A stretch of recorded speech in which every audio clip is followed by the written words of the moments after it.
तुमच्या तोंडून आम्हाला आमचं कौतुक ऐकण्यात काही रस नाही. सावत्र असलो तरी तुमचा थोरला मीच. आईसाहेब,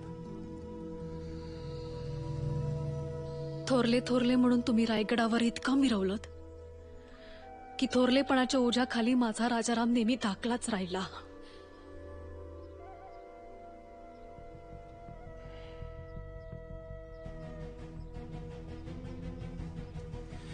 आता मग ऐकाच आईसाहेब, नीट ऐका. थोरलेपणाचे जे जे आहेत ते सारे अधिकार आम्ही आत्ता राजारामाला दिले. पुढे तुम्ही तुमच्या आबासाहेबांचं फक्त रूपच नाही घेऊन आलात, त्यांचे गुणही घेतलेत. एकदा शब्द दिला की मागे नाही घ्यायचा. सांगा शंभूराजे,